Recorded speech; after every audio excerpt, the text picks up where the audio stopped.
আপোনালোকে ইলেকশ্যনৰ আগত যোনখিনি ফৰ্ম জমা দিছিলে বা আপোনালোকে ডকুমেণ্ট জমা দিছিলেগে অৰুণোদয়ৰ কাৰণে সেইখিনিত আপোনালোকে পইচা পাবনে নাপায় আৰু নতুনকৈ যোনসকলে অনলাইন আবেদন কৰিছিলে ধৰি লওক অনলাইন দোকানত গৈ পিনে অনলাইন কৰিছিলে বা অফলাইন মোডতে কৰিছিলে সেইসকলে পইচা পাবনে নাপায় আপোনালোকক জনাও যে যেতিয়াৰ পৰা অৰুণোদয় আঁচনিটো আহিছিলে অনলাইন কেতিয়াও হোৱা নাছিলে যেতিয়াৰ পৰা অৰুণোদয় আঁচনিটো ৰূপায়ণ হৈছে তেতিয়াৰ পৰা অফলাইন মোডতে হৈ আছে এতিয়ালৈকে অনলাইন মোডত হোৱাই নাই এতিয়ালৈকে যদি আপোনালোকে অনলাইন দোকানত বা কৰবাত গৈ পিনে আপোনালোকে পইচা দিছিলে তেনেহলে আপোনালোকৰ অৰুণোদয় লিষ্টত নাম নুঠিব আৰু আপোনালোকে পইচা নাপাব সিহঁতে আপোনালোকৰ অনলাইন কৰা নাছিলে এটা গ্ৰিভেন্স দিছিলে মানে এটা কমপ্লেইন দিয়া হয় সিহঁতে আপোনালোকৰ অনলাইন কৰা নাছিলে এতিয়া বৰ্তমান অৰুণোদয় যোনটো ৱেবছাইট আছিলে সেইটো বৰ্তমান বন্ধ কৰি থৈছে যদি ৱেবছাইটটো যদি খোলা থাকিলেহেঁতেন মই দেখুৱাই দিলোহেঁতেন কেনেকে কৰিছিলে এনে দুখীয়া মানুহবিলাকৰ পৰা এনে টকা লৈ পিনে কিছুমান অনলাইন দোকানত এই কামটো কৰি আছিলে আৰু ইউটিউবতো বহুত এনেকুৱা ইউটিউবাৰ আছে যোনে অনলাইন হৈ আছে বুলি দেখুৱাইছিলে আপোনালোকে এনে অনলাইন হৈ আছে বুলি পইচাবিলাক নিদিব আপোনালোকৰ সেইটো কোনো অনলাইন নহয় আৰু ইলেকশ্যনৰ আগত যে অৰুণোদয় ফৰ্মৰ কাৰণে আপোনালোকৰ ডাটাবিলাক কালেক্ট কৰিছিলে বা আপোনালোকে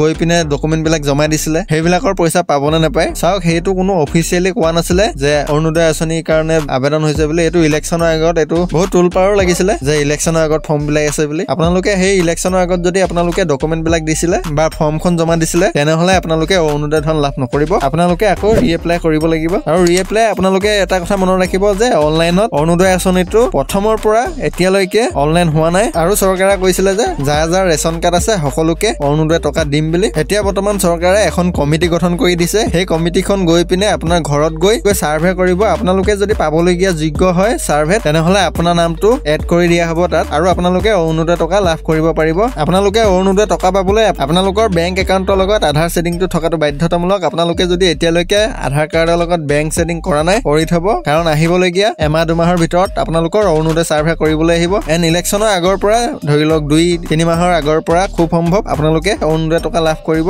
আশা কৰোঁ আপোনালোকক আজি যোনটো ইনফৰমেশ্যন দিলোঁ আপোনালোকে ভাল পালে যদি ভিডিঅ' চাই ভাল পালে চেনেলটো ছাবস্ক্ৰাইব কৰি দিব লগতে কাষতে থকা বেল আইকনটো টিপি দিব লগতে লাইক শ্বেয়াৰ কমেণ্ট কৰি দিব ধন্যবাদ